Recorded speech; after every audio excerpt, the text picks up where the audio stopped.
Isang kaibigan, kwento ni Tinday Sara Duterte.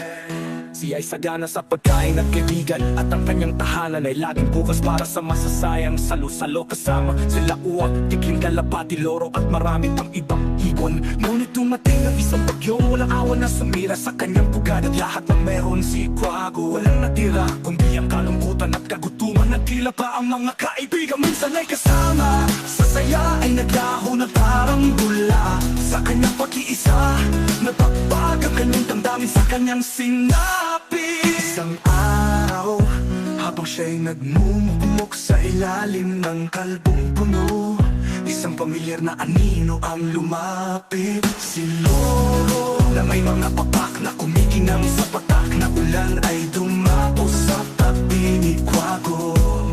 Wago, kaibigan, malumanay na sabi ni Loro, ang bagyo ay panandalian lamang. Nandito ako upang tumulong na muling itayo ang iyong pugad habang inaayos natin ang iyong tahanan. Bakit hindi ka muna sa akin tumuloy? Magkasama nating hihintayin ang muling pagyabong ng iyong mahal na puno ng mangga. Napuluha si Quago, hindi dahil sa kalungkutan kundi dahil sa pasasalamat. Lora niya, ikaw ay tunay na kaibigan. Ng pagkakaroon ng isang kaibigan sa panahon ng unos ay hindi mahalaga kaysa sa 1,000 kaibigan sa panahon ng kasiyahan. Ang sakit na nakahirapan, 2,000 ang magkasamang nagtulungan. Hindi lamang na ba muli itaguyod ang isang pugad?